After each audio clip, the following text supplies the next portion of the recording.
Morning! Montori kami mga ka-rides. Kaya si Bro Arman inakyat niya talaga. Ako ayoko. Papagod yung bike ko eh. Di bali pagdating doon sa Siko maglalakad din yan. Pagdating doon sa Siko, ito pwede pa i-bike yan. Pero pagdating doon sa Siko, hanggang doon sa may bahay, maglalakad yan.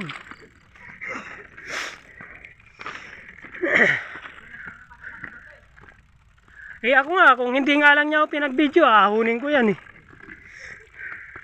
Sabi niya, i-video ko raw eh.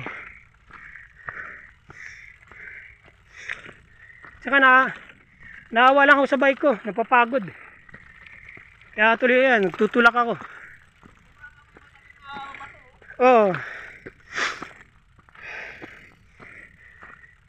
Mahirap mabutasan nga wakwak gulong mo rito. Sana all.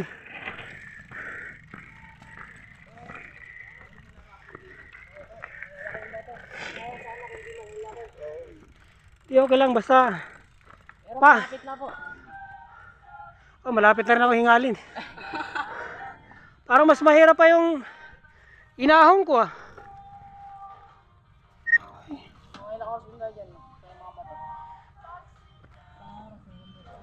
Wala 30 minutes lang yan. 9. 9:30 nandun tayo.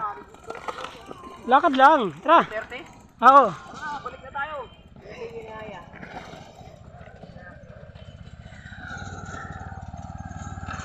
Ito yung nakasabay natin kanina sa ano eh.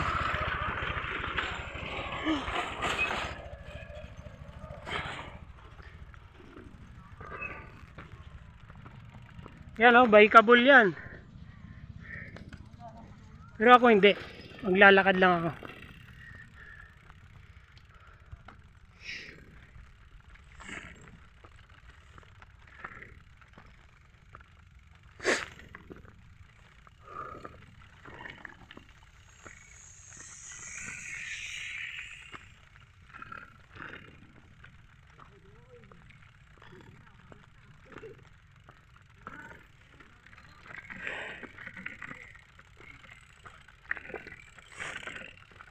Nakakapagod eh.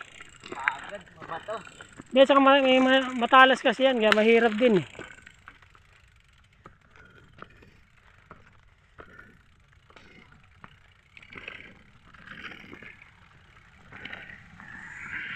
Sana all. Matibay.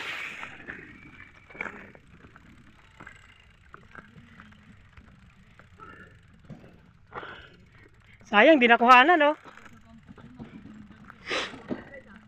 Ha?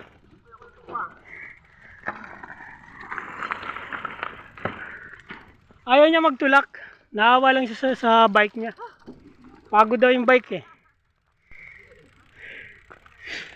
Ganda to, pag to na si Dito, papalabang ka talaga. Sigurado to. Ewan ko lang kung... Abot ata to ng 28. Ride.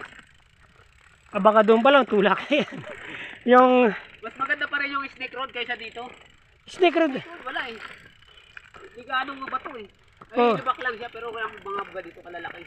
Ito kasi ang delikado dito yung matatalas. Dito si Binap, ganito rin. Okay lang. Pero ito talaga malala to. Simple ka rito. Oo. Kasi pag hindi mo rin naman inakyat to rito, hindi mo makikita yung ano ng Mount Oro.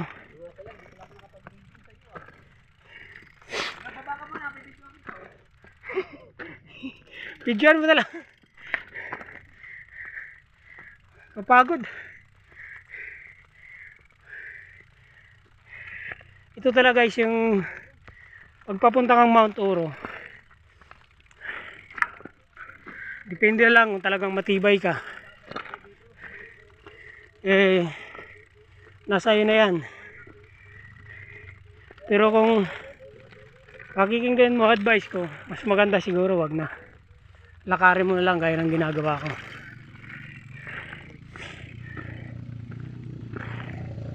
Kasi kung mapapansin mo naman yung graba, ayan, matatalas din to. Oh. Ito pa lang yung unang siko galing doon sa baba, yung may simento. Ay, pangalawang siko galing sa baba.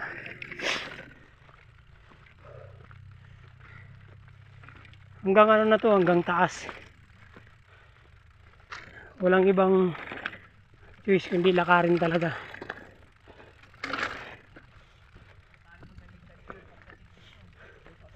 Kita mo naman yung graba. Simpleng-simple lang. Pero nasa sayo na yan kung kaya mong umahon. Matibay ka. Yan. Ito yung pangalawang siko galing sa baba. Yung may tamis. Hanggang dito yan sa may bahay. Pero pagdating mo dito sa may bahay, ano pa yan? Hindi ka pa makakakyat mismo ng Mount Oro. Yung sa may signboard, aakyat ka pa ron.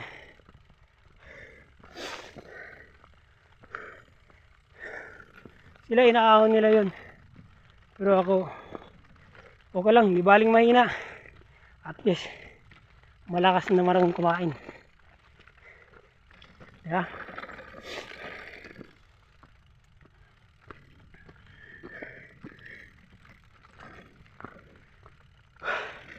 Lakad nga lang, nakakahingal eh.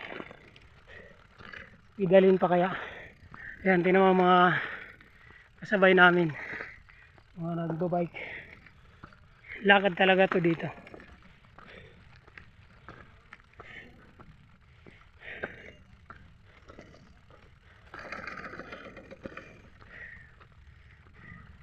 Ayan, tingnan mo. Tingnan nyo mga Craig, mga kabitik. Tingnan mo yung mga iba bike mo, diba? Ang tutulis yan.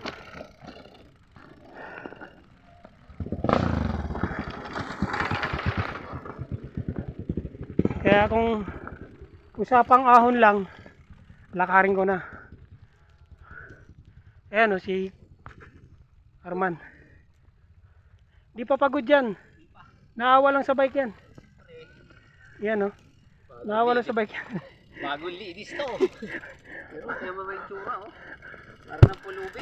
Kanina, ang ganda-ganda niyan. Ngayon, madungis na. Alagaan lang yan. Sabi nga, pag nilinis mo, ilagay mo na sa loob ng cabinet. Ito, diretso cabinet na to. May plancha to eh. Siguro, ano to rito, yung pagkamahal na araw. Ayan o, kasi may mga station eh. Pangatlo to, di ba? Tapos yung sunod nito, yung bahay. Pag nakarating tayo dito sa bahay, kalahati na tayo.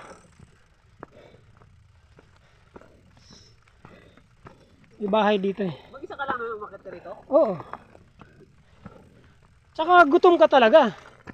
Ayan, ito yung sinasabi kong bahay. Ano ba yung kanina? Doon sa kumod na yun? Yung, oh. Ha? Oh. Yung mga yan? Hindi. Iba tong grupo. Yung nandun sa baba, yung bumaba, sa Commonwealth yun.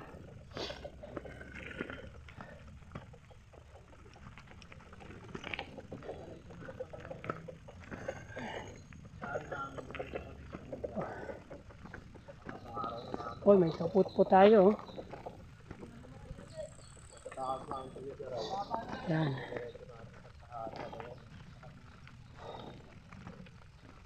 Yan na yan. Oh, maganda na nga to eh.